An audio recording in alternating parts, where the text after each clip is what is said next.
So a lot of people have asked me, well, if you have this complicated history and you have this globalization in which there really isn't one single definition of religion, is this category really useful anymore? How can we support human flourishing or human well-being if we don't have religious freedom? What can we do? What can we talk about? Well, one thing we can do, I've suggested, is to not make conflicts worse by reducing them all to the religious factor.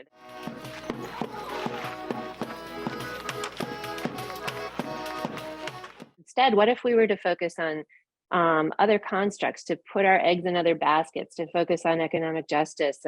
free media, on securing equality, environmental security, an independent judiciary? There are just so many things that we could be focusing our limited resources on and our limited time and energy on,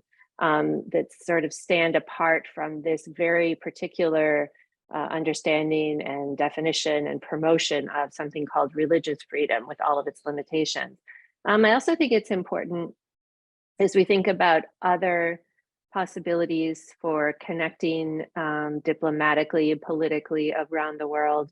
to think about working with local groups that are working in creative ways to solve the problems of their communities and that don't necessarily privilege religious leaders over all others. So there's a tendency in the US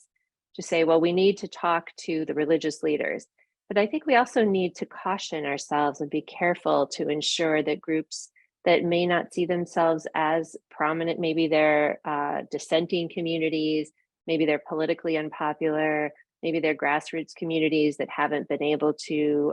legally establish themselves as religions. We have to make sure none of those groups are ignored and instead really reach out across civil society, across different groups, and try to listen to what people are saying and what their concerns are, rather than simply assuming that the problem is a lack of religious freedom and that the solution is to promote religious freedom, a very particular understanding of religious freedom that is kind of a American imposition in many ways, as I see it. So I think stepping back from religion and implementing just a little bit more humility in our foreign policy is not a call to ignore religion or to denigrate it or to cast it aside as irrelevant. It's really to instead to step back and say, if we want to respect the immense diversity of religious lifeways that are existing in the world today, all of these traditions that are influencing customs and institutions and social and political life, then we have to expect and require that governments tread very lightly. And I think if we want to work toward democratization and we want to think about the question of the relationship of religion and democracy, it's really important not to assume that we know what religion is and that we know what democracy is, but rather to listen to what people are calling for and how they're organizing, and to kind of put our ear to the ground for other ways of conceiving of community and solidarity that may not qualify or look like religion at first glance, but that deserve a great deal of attention and respect. So it's really just a question of complexifying the story, nuancing the story, stepping back from the certainty that we know what we're talking about when we're talking about religious freedom.